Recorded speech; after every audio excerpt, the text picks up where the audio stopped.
Beauty and cooking রেসিপিতে সকলকে স্বাগতম জানাচ্ছি। আজকে আমি একটি মজাদার রেসিপি নিয়েছি, সেটা হচ্ছে মাছের মুড়িঘণ্ট। মাছের মুড়িঘণ্ট কীভাবে তৈরি করতে হয় তাহলে দেখিয়ে দিচ্ছি। চলুন বন্ধুরা, কী কী লাগছে। যেহেতু আমি আজকে মুড়িঘণ্ট করবো মাছের, সেটা একটু তেল দিয়ে দিচ্ছি। এখানে একটু সামান্য করে তেল দিয়ে দিব। তেলটা গরম হওয়া পর্যন্ত আমাদের অপেক্ষা করতে হবে। চুলাটা মিডিয়াম লো আছে রেখেছি আমি।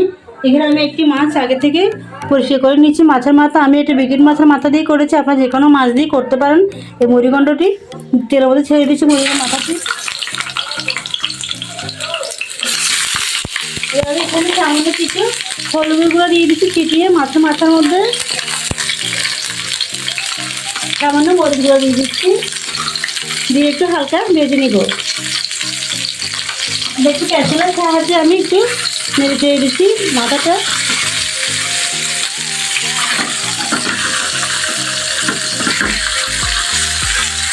তেল দিয়ে হালকা একটু ভেজে নিব। বন্ধুরা, আমি মাছের মাথাকে উল্টে দিয়েছি। এপাশে একটু হলুদ গুঁড়ো দিয়ে দিয়েছিলাম, দুটি পাশে আমি একটু ভেজে নেবো হালকা করে। তেমন কড়া করে ভাজবো না, হালকা করে একটু ভেজে দিচ্ছি মাছের মাথাটি। বন্ধুরা, আমার মাছের মাথাটি হালকা ভাজা হয়ে গেছে। এটা আমি চুলা থেকে নামিয়ে নেবো এটি। বন্ধু, চুলা আমি একটি প্যান বসিয়ে দিয়েছি, এখানে দিয়ে দিচ্ছি আমি সয়াবিন তেল।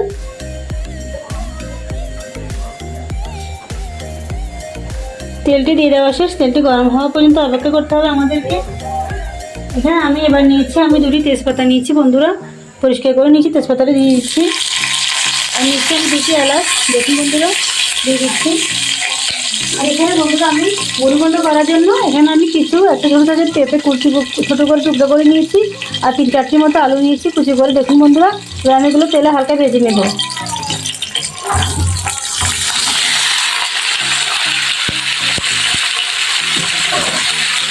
একটু পেঁচলের সাহায্যে একটু নেড়ে চেড়ে দিব।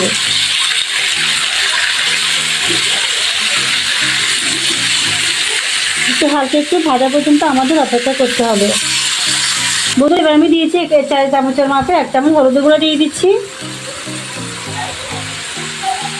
দিয়ে দিচ্ছি আমি এখানে 2 চামচের মতো মরিচ গুঁড়ো দিয়ে দিচ্ছি, লাল মরিচের গুঁড়ো দিয়ে দিচ্ছি আমি এখানে 2 চামচের মতো। বন্ধুরা, এবার দিয়ে দিচ্ছি আমি 1/2 চামচের মতো গরম মশলা গুঁড়ো দিয়ে দিচ্ছি, এখানে 1/2 চামচের মতো। দিয়ে দিচ্ছি ধনিয়া জিরা ব্লেন্ড করা দিয়ে দিচ্ছি সামান্য পরিমাণে। একটু প্যাচুলার সাহায্যে আমি সবকটি মশলা মিশিয়ে নিব। বন্ধুরা, এবার দিয়ে দিচ্ছি আমি স্বাদ মতো লবণ দিয়ে দিচ্ছি। আর দিয়ে দিচ্ছি আমি 1 চামচের মতো রসুন আর আদা বাটা দিয়ে দিচ্ছি, এখানে 1 চামচের মতো। দিয়ে আবার একটু নেড়ে চেড়ে দিচ্ছি, একটু ভেজে নিব মশলাগুলোর সাথে। বন্ধুরা, এবার আমি এখানে দিয়ে দিচ্ছি একটু ছোটো সাইজের পেঁয়াজ টমেটো কুচি করে নিয়েছি, দিয়েছি টমেটো কুচি। আর এখানে আমি ছোটো সাইজের একটি পেঁয়াজ কুচি করে নিয়েছি, দিয়ে দিচ্ছি পেঁয়াজ কুচিগুলো। আর এখানে নিয়েছি আমি হাতে মুঠে 1 মুঠোর মতো পেঁয়াজ পাতা কুচি করে দিয়ে দিচ্ছি এখানে।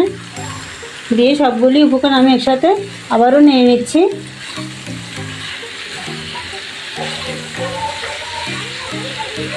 এবার আমি দিয়ে দিচ্ছি এখানে আমি 4-5টি মতো কাঁচামরিচ দিয়ে নিচ্ছি, ফালি দিয়ে দিচ্ছি।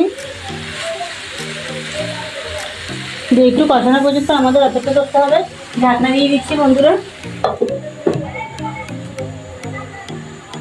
বন্ধুরা, আমার সবজিটি কষানো হয়ে গেছে। এবার আমি মাছটা যেটাই মুড়িঘণ্ট করার জন্য রেখেছি সেটা আমি ভেঙে নিয়েছি, দেখুন বন্ধুরা। এবার দিয়ে দিচ্ছি, এখানে অ্যাড করে দিচ্ছি। দিয়ে সবজির সাথে মাছের মুড়িঘণ্টটি ভালো করে মিশিয়ে নিচ্ছি। মিশিয়ে একটু সামান্য কষিয়ে নিব একসাথে মিশানোর পরে। এই মুড়িঘণ্টটা অত্যন্ত মজাদার, আপনারা গরম গরম ভাতের সাথে বা সকালে নাস্তার সাথেও খেতে পারেন, সেটা অনেকটা টেস্ট হবে। আবার ঢাকনা দিয়ে দিচ্ছি আমি। বন্ধুরা, আমার তরকারিটি কষানো হয়ে গেছে। এবার আমি আরেকটু পেঁচুলার সাহায্যে একটু নেড়ে চেড়ে দিচ্ছি। নিয়ে এখানে আমি একটু গরম পানি নিয়েছি 1 কাপের মতো। দেখুন বন্ধুরা, 250 গ্রাম একটু সামান্য বেশি হবে। দিয়ে দিচ্ছি পানিগুলো আমি, দিয়ে আবার একটু নেড়ে চেড়ে দিচ্ছি। আবার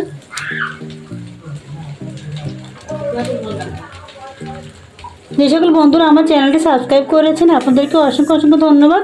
আর যারা এখনও আমার চ্যানেলটি সাবস্ক্রাইব করেন, আপনাদের কাছে আমি অনেক অনুরোধ করছি আমার চ্যানেলটি সাবস্ক্রাইব করবেন। আপনারাই হচ্ছেন আমাদের আগামী দিনের প্রত্যাশা, আপনাদের কাছে এই কামনা রইল। বন্ধুরা, ঢাকনা দিয়ে দিচ্ছি, এবার আমি ঢেকে দিচ্ছি।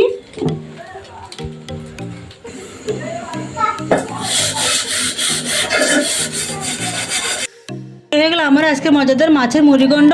এই মুড়িঘণ্টটি অত্যন্ত মজাদার, আপনারা গরম ভাতের সাথে বা সকাল নাস্তা বা বিকেল নাস্তার সাথে খেতে পারবে, খেতে অনেকটা মজাদার হবে। তো বন্ধু, যদি ভিডিও যদি ভালো লেগে থাকে একটু লাইক দিবেন, কমেন্ট করে জানাবেন কেমন হয়েছে। আর যারা এখন আমার চ্যানেল নতুন রয়েছেন, আমার চ্যানেলটি সাবস্ক্রাইব করেন নাই, আপনাদের কাছে অনুরোধ রইলে আমার চ্যানেলটি সাবস্ক্রাইব করে রাখবেন আর পাশে থাকা বেল আইকনে ক্লিক করে রাখবেন, যাতে নতুন নতুন ভিডিওগুলো আপনাদের নোটিফিকেশন চলে আসে। আর বেশি ভালো লাগলে বন্ধুদের মধ্যে শেয়ার করবেন, আর যারা ফেসবুকে দেখছেন তারা অবশ্যই আমার চ্যানেলটি ফলো করবেন। তো বন্ধুরা, আজকের মধ্যে বিদায় নিচ্ছি, দেখা হবে আবার কোনো নতুন ভিডিওতে। এ পর্যন্ত ভালো থাকবেন, আল্লাহ হাফেজ।